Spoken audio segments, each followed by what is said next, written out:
I was just saying, Danny, he'd be a football manager, honestly.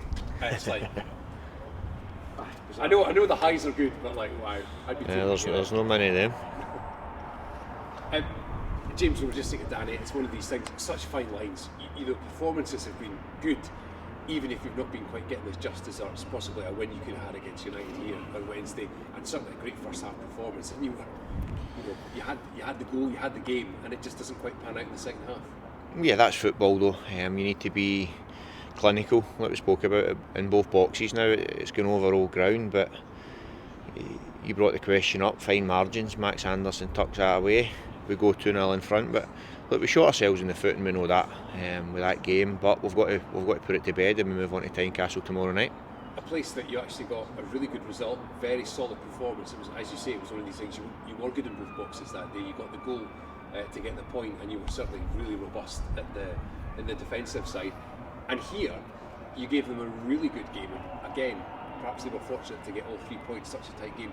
Nothing in terms of your confidence being knocked going there. You know you can get something. I think the game here, we performed better than what we did at Tynecastle, although we took the point at Tynecastle, but they had a lot of the ball, we had a lot of chances that day. We approached it differently here, and we were on the front foot a bit more, and again it's one of those ones that hits the post and rolls right across the line. But again, we can't look back on that. Hearts are a quality side, they've shown that where they are in the league. We need to go there, we need to be at our very best, but look, it's getting to that stage where you say talk is cheap, it always is, but we need to put points on the board and we need to do it quickly. Does it help you at all going to Tynecastle, where maybe you don't have to be on the front foot from the off, you don't have to set the tempo? Does that suit you, do you think, in terms of going down there, waiting to be patient for your chances? No, I don't think so. I think that you see the way we started the game. Within the first minute we hit the crossbar on Saturday, we go a goal in front, and then we have a great chance to make it two, and with 30 seconds of the half left, and we give away a very poor goal by anyone's standard. So I think whether we're at home or away, we need to be at a level that we showed against it. It wasn't pretty against St Johnstone, and certainly it wasn't pretty against United, but I think we had the better of the chances in that game. But what we've done is we were solid as a unit. We rolled the sleeves up in those both games, and that's the annoying thing, that it came back the other day here against Ross County, and we gifted them another 3 points.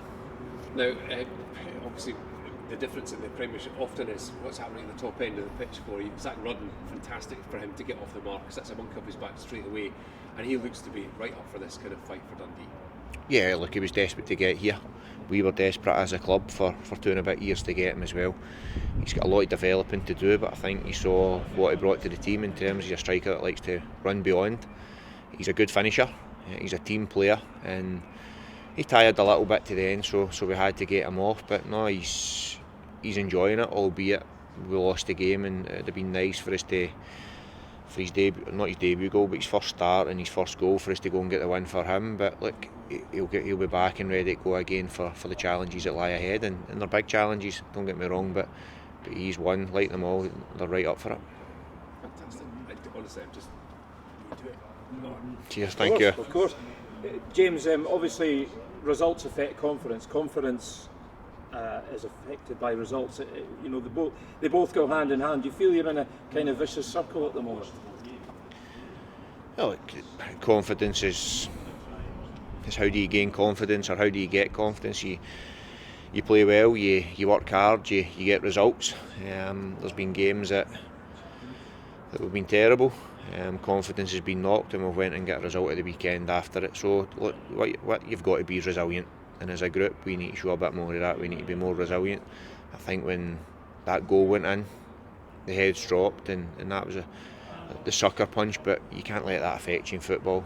And collectively as a group we've spoke about that, and we need to be better at that, because even though they did score with 30 seconds to go, and yeah, it was a body blow, and we're looking back on it and saying we could have, should have been doing it. It doesn't mean anything, and as I say, talk is cheap. You need to put the ball in the net, you need to defend your own box, and by doing that you get confidence, and that was shown in the United game and the St Johnstone game. Bodies thrown on the line, and then you think you're getting it right at the top end of the pitch with creating chances, but it's still that last final bit. But to come out and have the second half we had was disappointing collectively for the football club.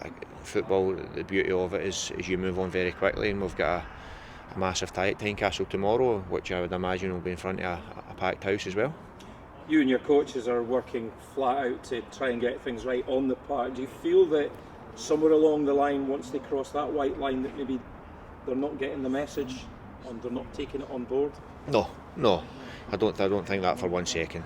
Now, what we're asking them to do, and they're believing in it. How do we know that? Because you speak to the senior players, you watch what they're doing in training. You seen that first half, they went out, and look, when you go out, it doesn't always go to plan what you've worked on all week. Something can happen in a game.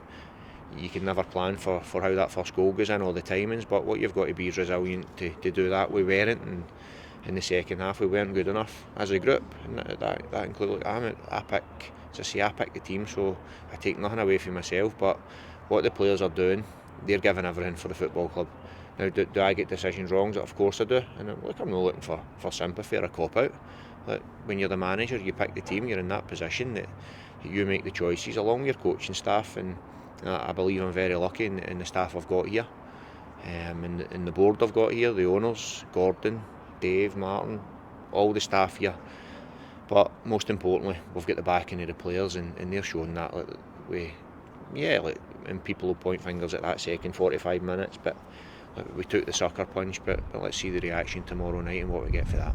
And as you try so very hard to dig yourselves out of a bit of a hole, how important is it? Obviously the fans have made the frustrations clear towards you and the players. How important is it they stick behind the boys, get right behind them and stick at it? Yeah, back the players, and they always will back the players, and that's the main thing for me.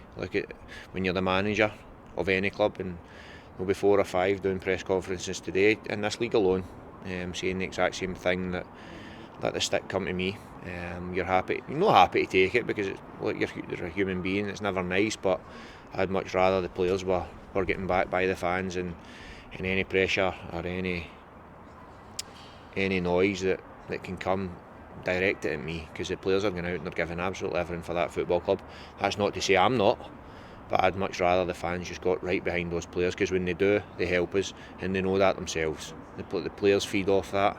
The fans certainly know it, and you've seen it, and you have seen it in games where they've dragged us on. Look, I've been here long enough. I've been in football long enough, and I've been at this club long enough to know how it works, and it's a results-driven business. As a manager, I've not been getting enough results recently, but I'm working day and night along with my coaching staff, along with the players, along with everybody involved, to turn this around, and we've got full belief we will turn this around. And team news, how are things looking squad-wise? Okay. A few wee niggles that we'll just keep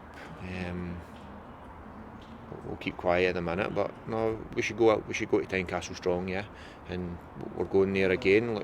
We got a point there earlier in the season. We were going again to try and get a positive result, because with games running out, it's going to take a lot to get us out of this position, and it's games like this where you need to go, and these are the ones that you go and you give everything, and you come away with something positive, and we hope that to be all 3 points. Excellent. Thank you very much. Cheers, thank you. Thanks, guys. Best of luck. Appreciate that. Take care.